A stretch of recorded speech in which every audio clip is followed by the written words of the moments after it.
Jau ar šo vasaru visā pamatskolā ir liegts izmantot mobilos tālruņus. To, ka skolās līdz pat 9. klasē liegums būs spēkā ar jūniju, jau pavasarī nolēma Saeima. Līdz šim aizliegums attiecās tikai uz 1. līdz 6. klašu skolēniem, bet turpmāk mobilos telefonus skolās varēs lietot tikai no 10. klases.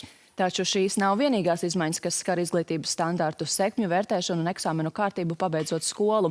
Par to, kas ar septembri mainīsies un ko ministrija rosina darīt citādi, šorīt vaicāsim Izglītības un zinātnes ministrei Ilzei Indriksonai, kur mums pievienojusies studijā. Labrīt! Labrīt! Labrīt! Mēs gan ar mobilajiem telefoniem, tālruņiem iesākām līdz ar to arī jautājums īsi par to, vai skolās jau līdz šim šī praksē, kad pašas skolas mēģina saprast, kā un tikt galā ar šiem ieteikumiem nelietot telefonus, ir izdevusies, vai tiek attaisnot šie mērķi?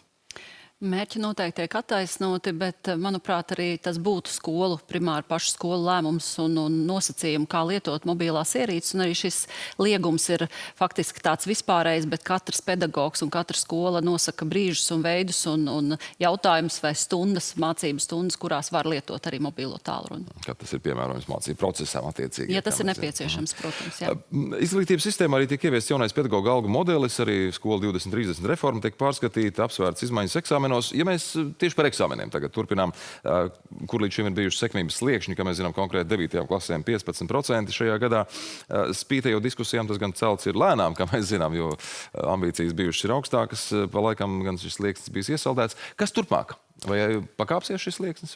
Man jāatzīst, ka vērtējot arī skolu 2030 ieviešanu un rezultāts un to, kā mācību procesu šobrīd atspoguļo tos pēdējos 7-8 gadus, jāatzīst, ka rezultāti nav tik iepriecinoši, kā gribētos, un noteikti tas ir lielā mērā tāpēc, ka reforma tika īstenota ar sākotnēji labu ieceri, bet bez visiem papildus pasākumiem netika pienācīgi nodrošināts atbalsts, mācību materiāli, metodiskā sadaļa arī pedagogiem.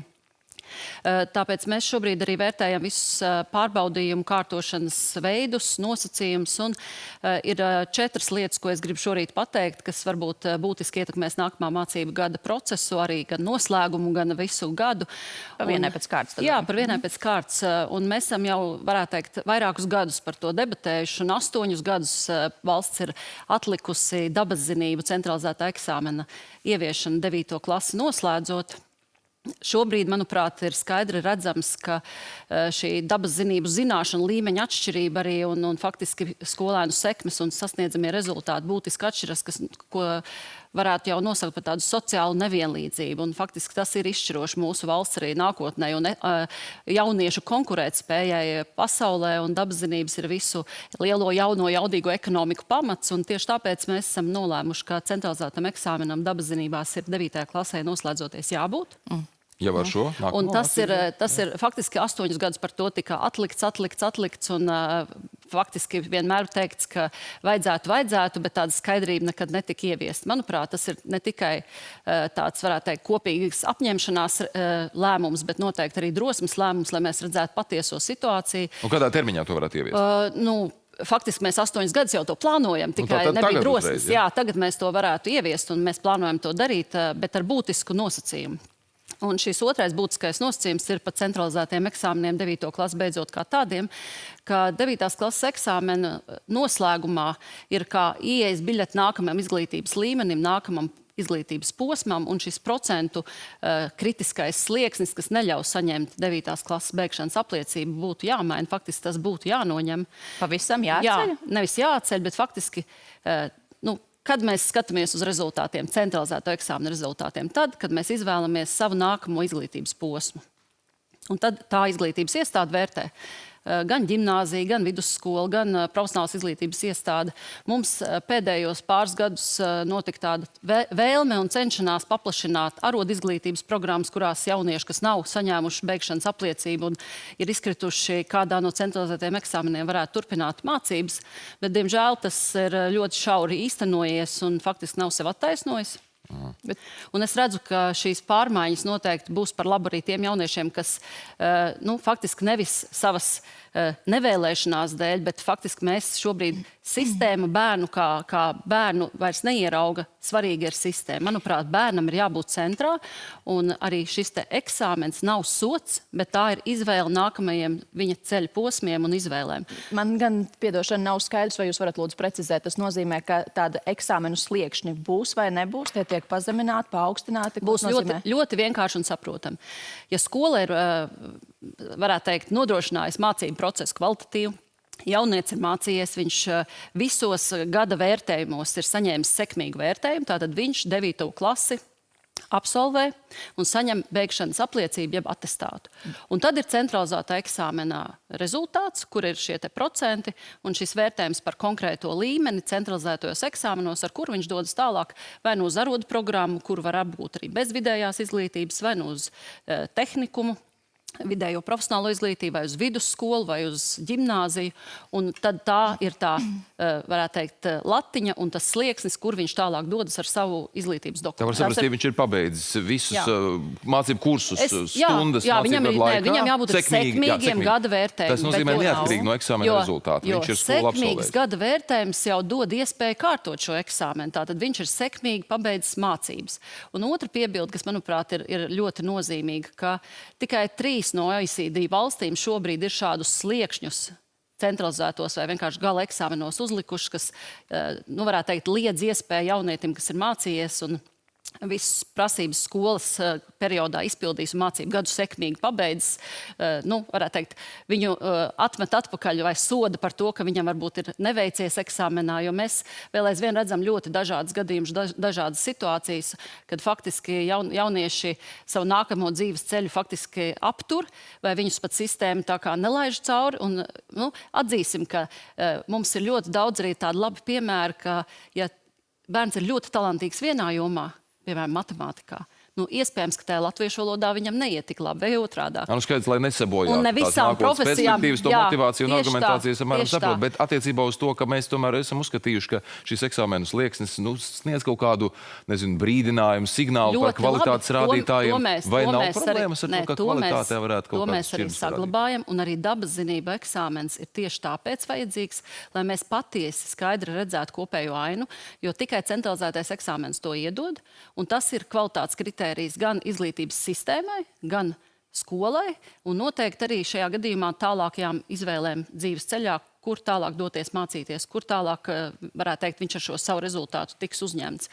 Bet mēs nedrīkstam bērnu sodīt par to, ka varbūt pēdējos gadus skola 23 ieviešanā jāatzīst, nav bijis pienācīgi nodrošināts mācību process ar mācību materiāliem, ar kvalitatīviem pedagogiem ir grūti gājis. Un es domāju, ka tās lietas ir visas, kur mums kopīgi kā valstī ir jāredz, ka arī šis dabaszinātņu eksāmens faktiski ir mūsu bērnu jauniešu nākotnes iespēja būt konkurētspējīgiem nākotnes ekonomikā. Tas ir papildus eksāmens klāt jau tiem, kas ir jākārto, vai ir izvēle, kāda būs iespējama? Nē, dabaszinība eksāmens būs kā eksāmens, bet tas nelieks nevienam arī, ja nebūs šis, varētu teikt, rezultāts tik spīdošs, nelieks absolvēt pamatizglītību. Trešā lieta, mēs esam no 4 izrunājuši dabaszinības eksāmenu par sliekšņu neesamību, tad, ja visu mācību gadu ir bijis sekmīgs skolēns. Trešā lieta?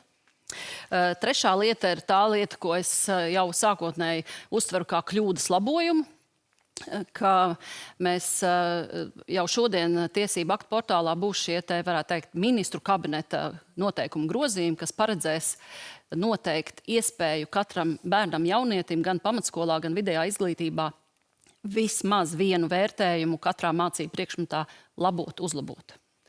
Tas ir tas, kas ir pēdējos 2 gadus ir bijusi nedaudz citādāk šī kārtība, ka nevarēja... Nu, šobrīd noteiktā kārtība paredzēja, ka, nu, es tā vienkāršo teikšu, ka nedrīkst kļūdīties. Un, manuprāt, jebkur mācību procesa būtiska daļa ir kļūdīšanās, ir kļūdīšanās un kļūdu labošana.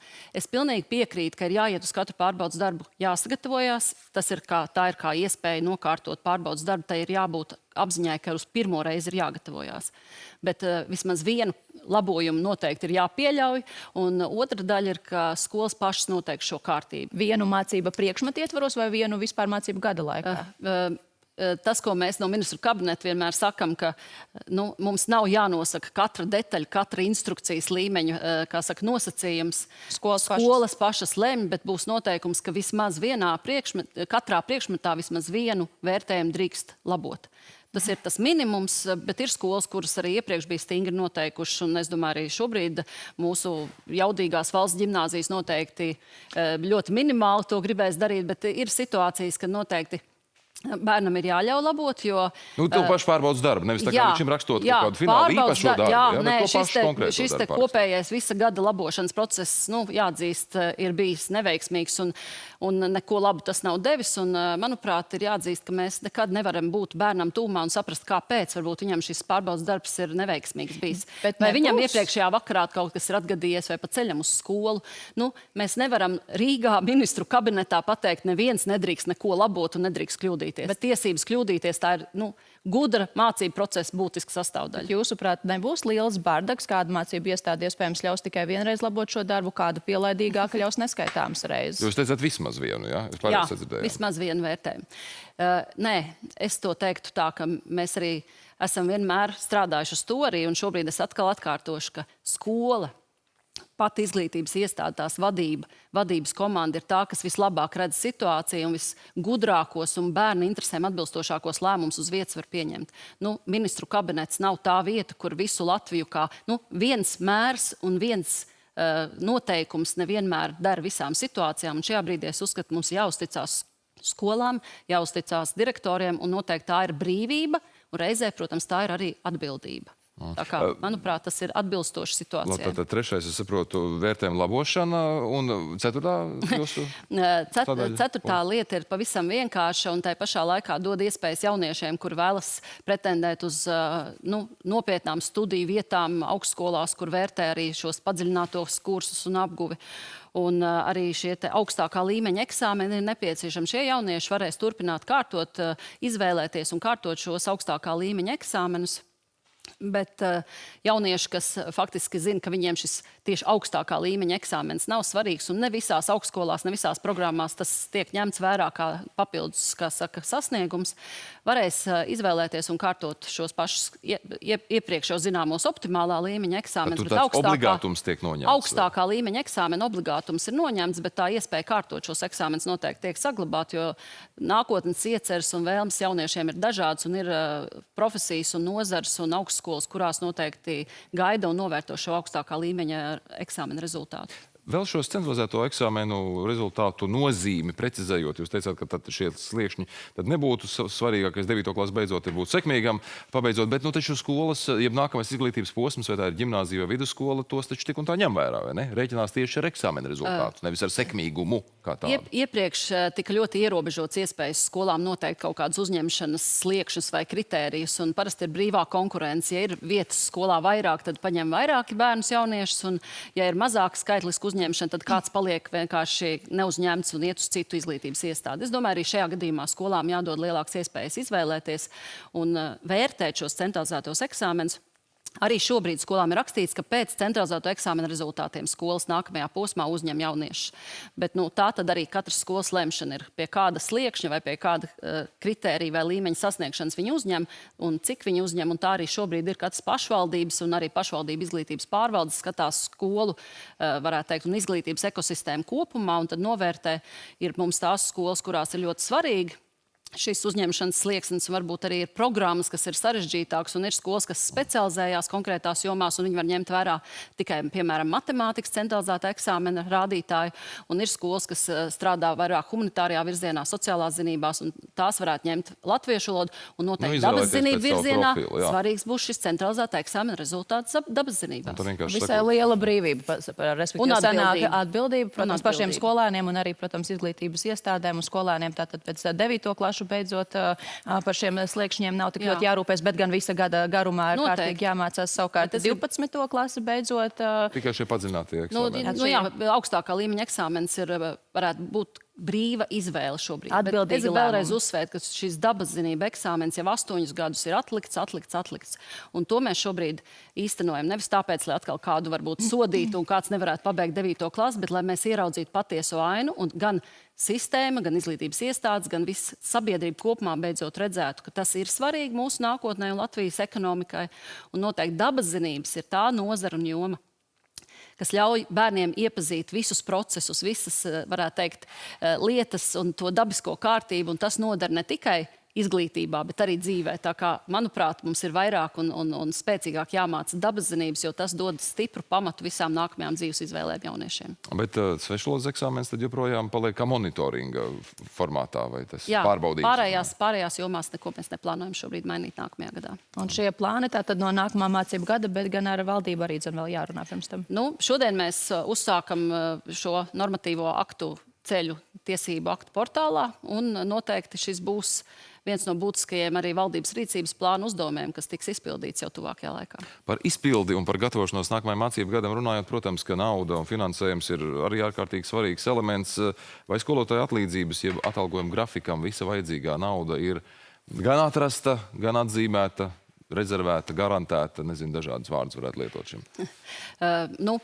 Mantojums iepriekšējā daudzgadu budžeta kontekstā ir tāds, ka ir algu grafiks, algu pieauguma grafiks, bet papildus finansējums šī iepriekšējā valdība apstiprinājusi šajā daudzgadu budžetā nav, tas ir jāatrod.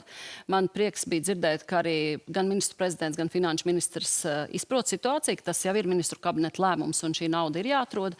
Bet otra daļa, kur, manuprāt, ir ļoti būtiski jānorāda, ka 22 miljoni iztrūkst, lai pilnā apmērā īstenotu nākamajā gadā, 27. gadā, programmas skolā finansēšanas modeli, jo tieši atbalsta personāls ir tas, kuram šobrīd nav pilnā apmērā nodrošināts finansējums, tie ir tikai 75% no nepieciešamā. Un šī arī ir būtiska daļa, lai mēs neuzkāptu atkal uz tām pašiem grābekļiem, faktiski, kas ir iepriekš bijuši, ka skola 2030 tika īstenota nepilnā izpildījumā, un tas nesa ļoti sliktas sekas, un šobrīd mēs esam, varētu teikt, spiesti kļūdas labot un novērtēt to, ka pēc vairākiem gadiem vērtējot procesu redzam, ka nav izdevies. Bet tad jūs arī uzņemsieties atbildību, lai šo naudu atrastu? Protams, es ne tikai uzņemšos atbildību, bet es valdības kontekstā arī budžeta sarunās noteikti uzstāšu, ka tas ir nepieciešams, lai pilnvērtīgi mēs varētu izglītības sistēmu sakārtot, lai reforma nepaliktu pusceļā.